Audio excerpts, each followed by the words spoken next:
Hello, I'm Mark Lobel. Welcome to the programme. We start with breaking news from Russia. The mayor of Moscow says drone attacks have been carried out on the Russian capital. He said residents had been evacuated from 2 apartment buildings in the southwest of the city, and there were no serious injuries and the damage was minor. Well, let's go live now to Moscow and our Russia editor, Steve Rosenberg. Steve, what did you hear in Moscow this morning? Well, yeah, there seems to have been a drone attack this morning on Moscow and Moscow region. So at 6:24 this morning, I heard an explosion in the distance, and the windows of my home shook. Half an hour later, I heard another explosion. And it wasn't just me hearing them, because social media was full of reports from Muscovites saying they'd heard explosions too.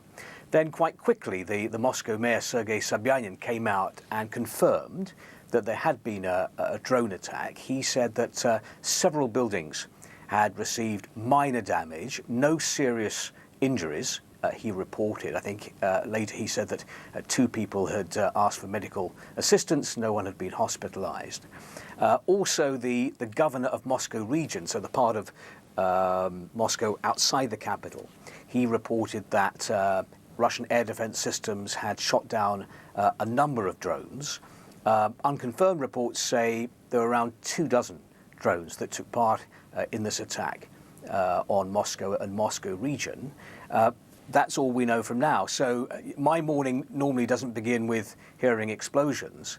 That's the first time that's happened. So you feel as if the hostilities are coming much closer to home now. Indeed, and reports are coming in all the time, Steve. So are we getting a better sense of the scale of the damage, and how are the emergency services responding? Well, the Moscow authorities say the emergency services were quickly on the scene. Some reports say that outside one apartment building in Moscow, one of these drones is on the ground with explosives that haven't detonated, and that emergency services are there trying to deal with the situation. The area's been cordoned off. But as I say, the Moscow mayor says minor damage to buildings and no one injured in this attack. Has Russia laid the blame on anyone yet?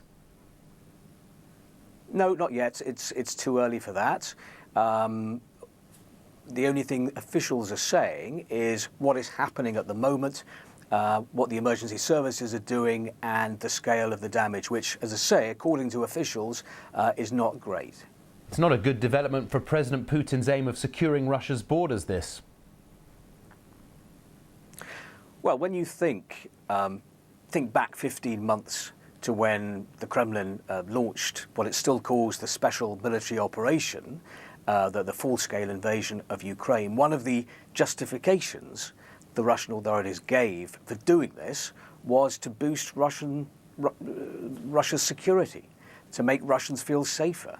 And look what we have today. We have a drone attack on the Russian capital. So it will be interesting to see what the reaction of people here in the capital is to what happened this morning. Do you think it's likely to escalate Russia's so-called military operation in Ukraine? Do you think it would have that kind of effect that President Putin would have to act in response to this particular attack? I think it's too early to say that, to make conclusions. I mean, you know, not long ago we saw an apparent drone attack on the Kremlin itself. We saw explosions over the Kremlin, and we didn't see a major development, a major reaction from the Kremlin after that. There have been regular drone attacks on Russian regions close to the Ukrainian border, regular shelling. So this has been going on for some time now. We haven't seen this in the Russian capital, that's for sure. I think it's too early to say whether this morning's event will have any major impact on what the Kremlin does next. Steve, we're often talking every day of the air defense systems around Kyiv, shooting down missiles and drones there. Are you surprised that this attack was able to take place in Moscow because of the air defense systems that the Kremlin controls? Well, I think we have to be a little bit careful, because it seems as if the air defences here did shoot down a number of these drones. So the explosions I heard, for example, earlier this morning may have been air defence systems shooting down drones. So it's not clear how many actually exploded or how many were shot down as they approached the Russian capital. And from your conversations with people in Russia over the past few weeks, once they had that drone travel over the Kremlin and what you're imagining people's responses will be to what's happened today, do you think this is going to alarm a lot of residents in Moscow? Well, I think certainly a lot of people here will be concerned by these reports, absolutely. I mean, I think for many people, for a long time in Moscow, the war in Ukraine was happening a long way away. Right? It was something that they saw on television, but it didn't really impact their lives directly. Of course, mobilization last autumn did to an extent, but still, walking down the street in Moscow, the summer's here, the sunshine, people strolling in the sunshine, sitting by the fountains. There are times when it's hard to believe there is a war going on. And then something like this happens, drone attack on the Russian capital.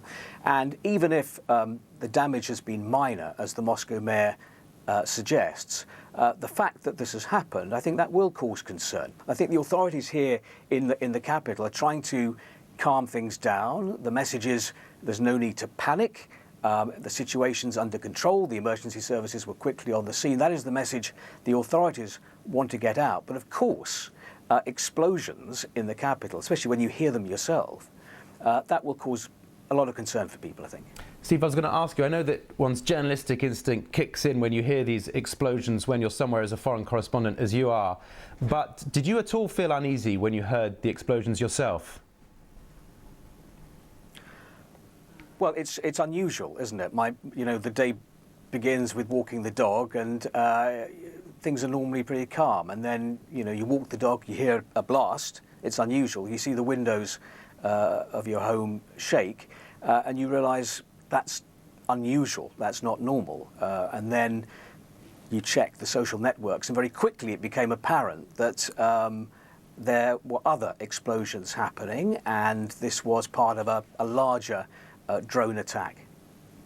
All right, Steve, thank you very much for joining us so soon after those explosions and bringing us up to date with all the latest news from Moscow. This is just a reminder that the mayor of Moscow has said that drone attacks have been carried out on the Russian capital. He said that residents had been evacuated from 2 apartment buildings in the southwest of the city, and there were no serious injuries and the damage was minor.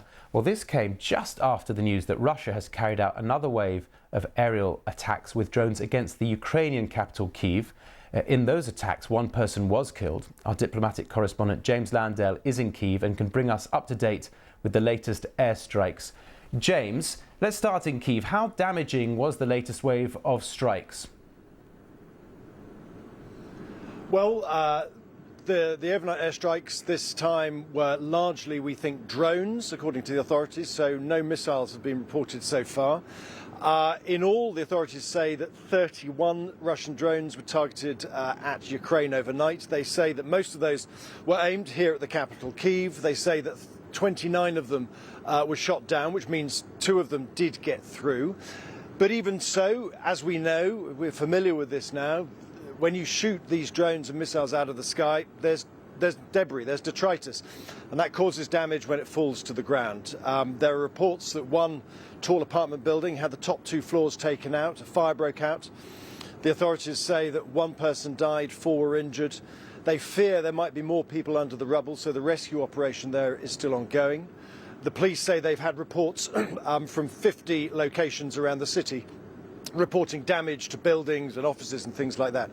So, once again, another broad range of airstrikes across the city, something to which the people of Kyiv are now wearily familiar. We spoke to you twice yesterday, James, after 2 sets of strikes, not just overnight strikes on Monday, but strikes during the day, after which the head of the defense intelligence in Ukraine promised retribution very soon. We've just been talking to Steve Rosenberg in Moscow about those strikes just west of the city.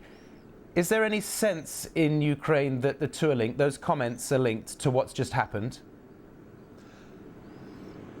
Well, at the moment we don't know. No one's claimed responsibility for the drone attacks. Ukraine very, very rarely takes any responsibility for any attacks that are carried out on Russian territory.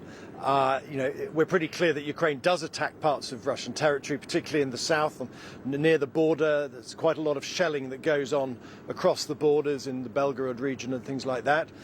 But at the moment, this Moscow incident has had no formal responsibility taken by anybody. You've got to remember, Moscow is some distance from Ukraine. A lot of drones don't have that sort of range, so it might have been that the drones were launched more closely to Moscow. We just don't know that at the moment.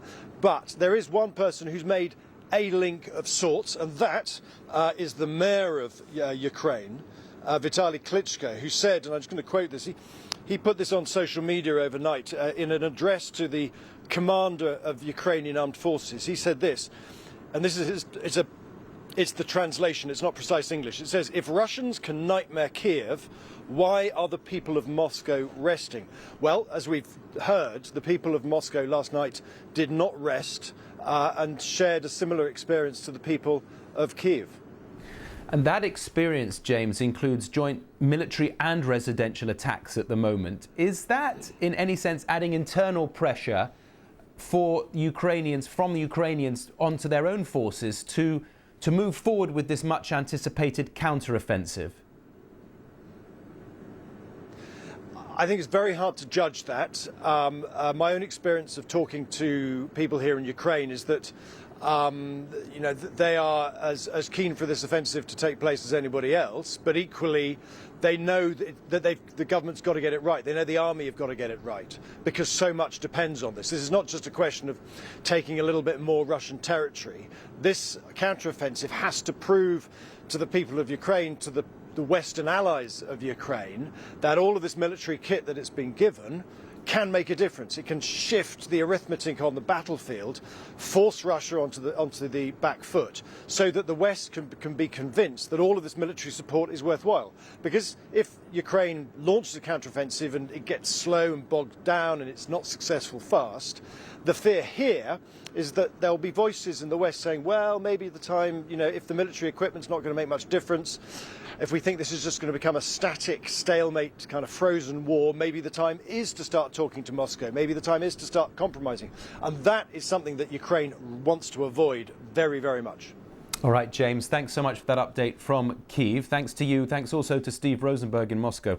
That's because we've had to speak to both our correspondents with drone attacks on both Kyiv and Moscow reported in the last few hours. The Moscow attacks came from news that the mayor of Moscow said drone attacks had been carried out on the Russian capital, saying residents had been evacuated from 2 apartment buildings in the southwest of the city, and they were at that time no serious injuries, and the damage, he said, was minor, but confirming those attacks in Moscow. And that came after Russia had carried out separate attacks, aerial attacks with drones against the Ukrainian capital, Kyiv. In those attacks, 1 person was killed. So that's news of attacks both in Moscow and Kyiv. We'll be returning to that shortly on BBC News.